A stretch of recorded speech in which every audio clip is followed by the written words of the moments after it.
Hi friends, welcome to Praveen study hub.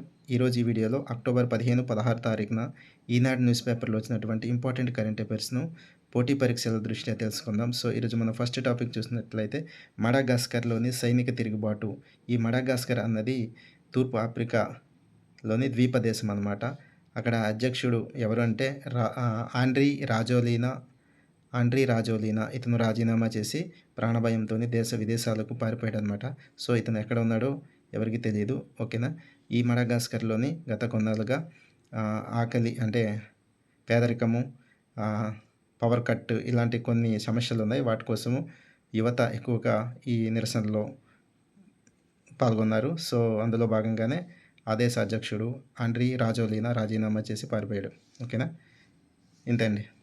ఇక second topic చూసినట్లయితే distributed early warning detection big data అండి, data platform. ఓకేనా. దీన్ని China అభివృద్ధి చేస్తుందంట. ఇది ప్రపంచంలోనే చాలా పెద్దదన్నమాట. ఓకే. దీని పేరు distributed early warning detection big data platform అనమాట. చైనా అధునాతనమైనటువంటిది ఇది ప్రపంచం మొత్తంని కన్నేసి ఉంచుతుంది అనమాట. ప్రపంచం మొత్తంపై కన్నేసి ఉంచుతుంది. ఇది మొట్టమొదటి రక్షణ కవచంగా చెప్పడం జరుగుతుంది. ఓకేనా. ప్రపంచం నలుమూలల్లో ఎక్కడి నుంచి శత్రువులు దాడి చేసినా కనిపెట్టేస్తుంది అనమాట. సో రిప్లై సమర్థవంతంగా ఎదుర్కోగలదన్నమాట ఇది. ఓకేనా. అయితే ఇది ఎంత పెద్దదంటే ఐరన్ డోమ్ ఇజ్రాయేలు, అదేవిధంగా గోల్డెన్ డోమ్ యుఎస్ఏ, వీటికంటే ఇది చాలా పెద్దది అన్నమాట. ఓకేనా. ఇది రక్షణ రంగానికి సంబంధించిన అంశం, గుర్తుపెట్టుకోండి.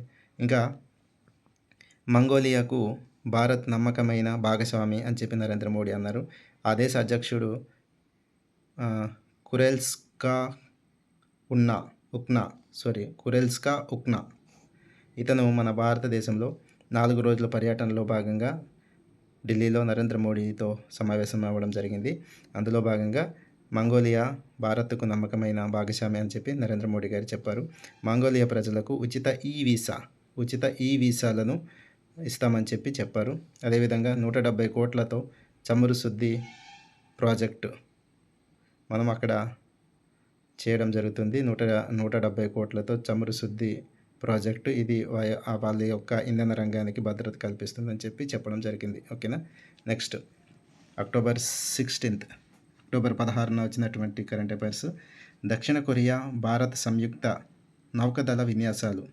దక్షిణ కొరియా భారత్ సంయుక్తంగా నౌకదళ విన్యాసాలు చేసాయంట. ఇండియా నుంచి ఐఎన్ఎస్ సహ్యాద్రి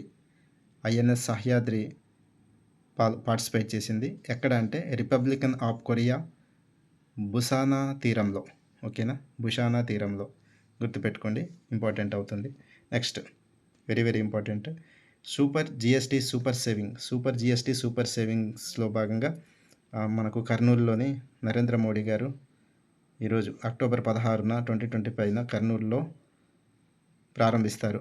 ప్రారంభోత్సవానికి నరేంద్ర మోడీ గారు ముఖ్య అతిథిగా హాజరయ్యారు. అందులో భాగంగా మొత్తం టోటల్గా 13,429 కోట్లతో ఈ కోట్ల ప్రాజెక్టులు, అంటే ఏదైతే 13,429 కోట్ల ప్రాజెక్టులు ప్రారంభిస్తారన్నమాట. సో చాలా ఇంపార్టెంట్ ఈవెంట్ అనమాట. ఇదేంటంటే కొన్ని కర్నూలులోని 2,886 కోట్లు విద్యుత్ ప్రాజెక్టు. అదే కర్నూలులోనే ఓర్వకల్లు అనమాట. కర్నూలులో ఓర్వకల్లు విద్యుత్ ప్రాజెక్టు. తర్వాత కడపలో కొప్పర్తి ఇది పారిశ్రామిక కేంద్రం. కర్నూలు, ఓర్వకల్లు, అదేవిధంగా కడప, కొప్పర్తిలలో పారిశ్రామిక కేంద్రం ఏర్పాటు చేస్తామని అంటున్నారు. ఓకేనా. నెక్స్ట్ క్రీడలకు సంబంధించిన అంశం అండి. 2030లో కామన్వెల్త్ క్రీడలు భారతదేశంలోనే జరుగుతాయి. 2030లో కామన్వెల్త్ క్రీడలు అన్నవి భారత్లోనే జరుగుతాయి. వేదిక ఎక్కడంటే గుజరాత్లోని అహ్మదాబాద్ క్రికెట్ స్టేడియం. చాలా పెద్దది, ప్రపంచంలోనే పెద్దది. సో ఇందులో జరుగుతున్నాయి అన్నమాట. ఓకేనండి.